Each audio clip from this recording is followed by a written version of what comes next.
நீங்க பணத்த பயன்படுத்துறீங்களா? இல்ல செலவு பண்றீங்களா? குழப்பமா இருக்கா?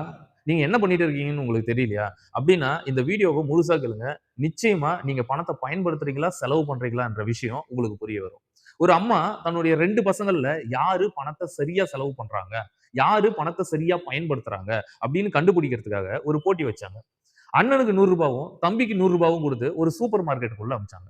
அந்த சூப்பர் மார்க்கெட்ல 2 பேரும் போகும்போது எக்கச்சக்கமான பொருட்கள் இருந்தது. உங்களுக்கே தெரியும். வழிநெடுக்க அழகழகான பொருட்கள் வச்சிருப்பாங்க. அங்க ஒரு 2 வாட்டர் பாட்டில் இருந்ததுங்க. சேம் கம்பெனி, சேம் மாடல், ஒரே மாதிரி அழகா இருந்தது.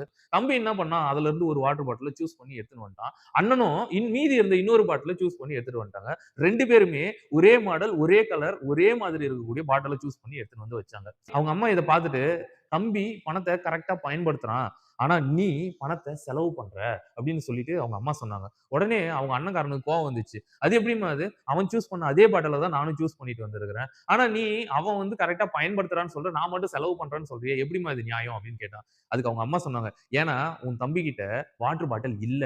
ஏற்கனவே இருந்த வாட்டர் பாட்டில் உடைஞ்சிருச்சு. அதனால அவன் வந்து புதுசா வாட்டர் பாட்டில சூஸ் பண்ணி அவனுக்கு என்ன தேவையோ அத வாங்கிட்டு வந்தான். ஆனா உன்கிட்ட ஏற்கனவே ஒரு அழகான நல்ல வாட்டர் பாட்டில் இருக்கு. வீட்ல வச்சுட்டு இருக்க.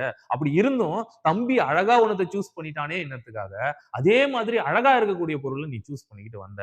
அவன் தேவைக்காக அந்த பொருள சூஸ் பண்ணான். ஆனா நீ அழகுக்காகவும், ஆடம்பரத்துக்காகவும் அந்த பொருள சூஸ் பண்ண. அதனால நீ பணத்த செலவு பண்ற. அவன் பணத்த பயன்படுத்துறான்." அப்படின்னு சொல்லிட்டு அவங்க அம்மா சொன்னாங்க. இதே மாதிரி ஏதாவது ஒரு சூப்பர் மார்க்கெட்ல நீங்க பணத்த அனாவசியமா செலவு செஞ்சிருக்கிறீங்களா? அப்படி எத செலவு பண்ணீங்க அப்படின்றத கமெண்ட்ல சொல்லுங்க.